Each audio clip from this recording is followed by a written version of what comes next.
आज प्रस्तुत करिबा जगर माछ बेसर दिया भजा। एथिपाई किछि जगर माछ नेइजिबा। जगर माछ को भल भाबरे काटिकी धोई सफा करदबा।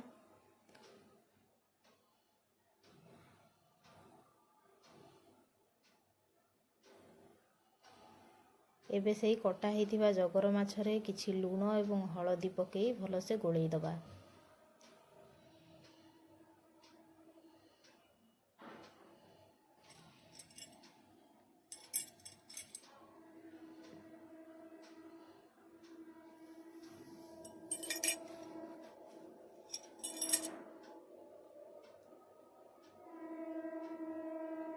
एबे गैस रे पैन बसेइबा। पैन रे किछि तेल पकेइबा।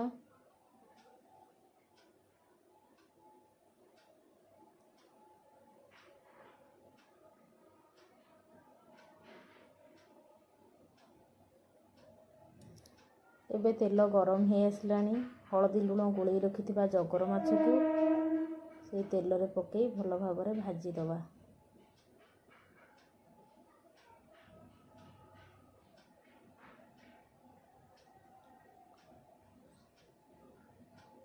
सबु माछ पकेई दबा।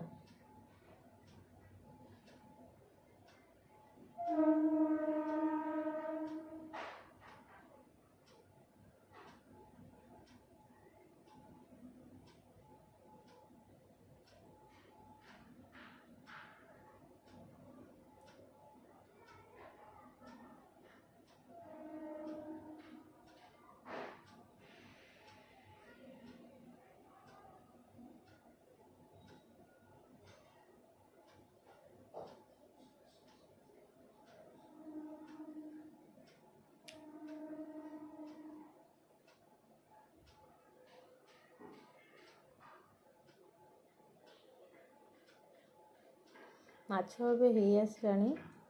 माछ को पलटेई दबा।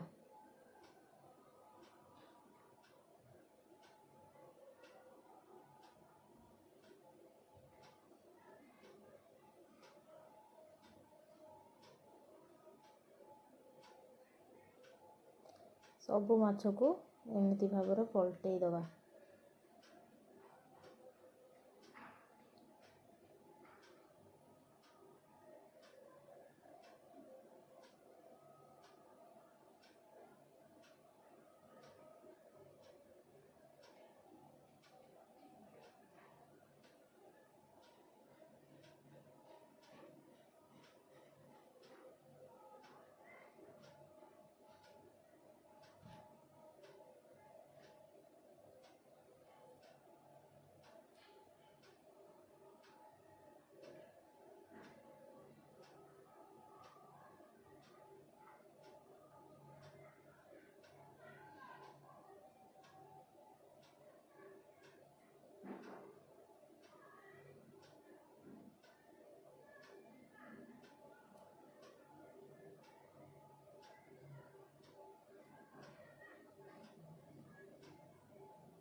माछ भजा एबे हेई आसलानी।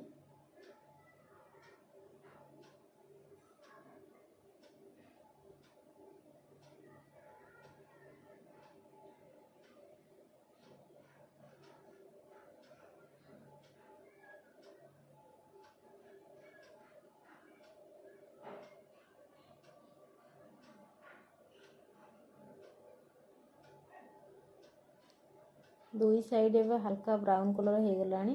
माछ को एबे गोटे प्लेट रे काढ़ी दबा।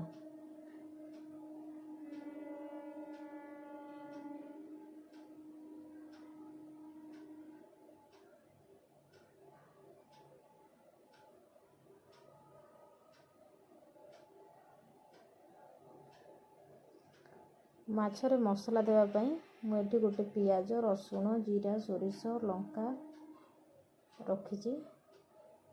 ताकू पेस्ट बनै दबा।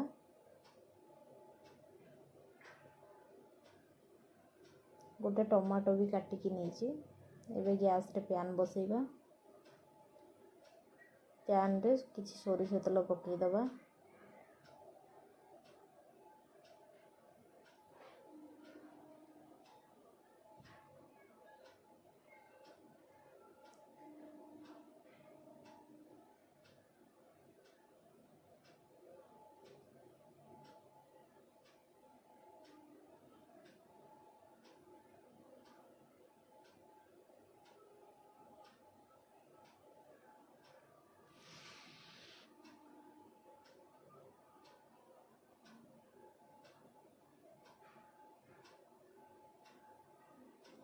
ତେଲ ଏବେ ଗରମ ହେଇ ଆସିଲାଣି।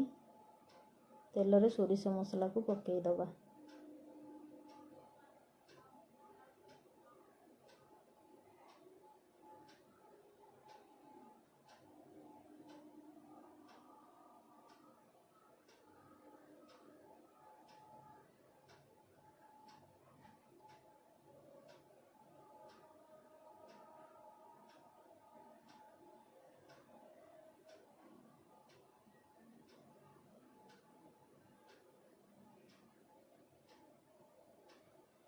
ଗୋଟେ ଟମାଟୋ ପକାଇଦେବା କାଟିକି ରଖିଥିବା।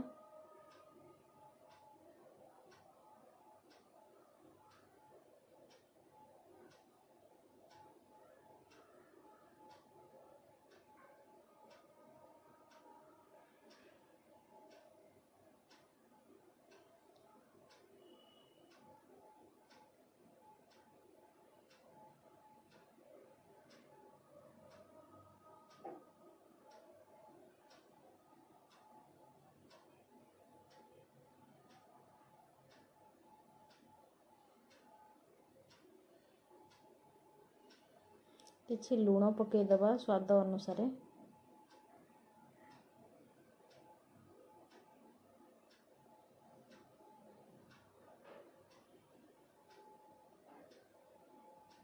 ଏବେ এই ମସଲାକୁ ଭଲସେ କଷି ନେବା।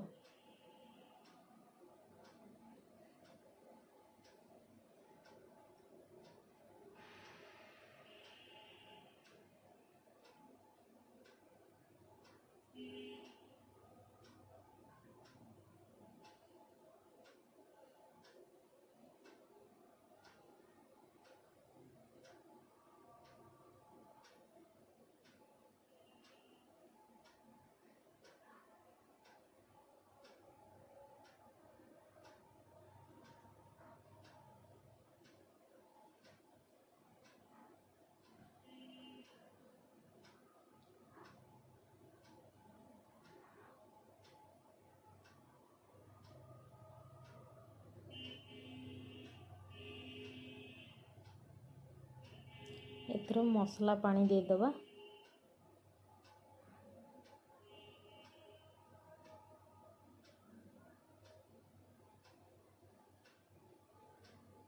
ସୋରିଷ ମସଲା ଏବେ ସିଝି ଆସିଲାଣି। ତା ଦେହରେ ଏବେ ଭାଜି ରଖିଥିବା ଜଗର ମାଛକୁ ପକାଇଦେବା।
ଏବେ ଆମର ହେଇଗଲାଣି ଜଗର ମାଛ। ତାକୁ ଗୋଟେ ପ୍ଲେଟକୁ କାଢ଼ିଦେବା।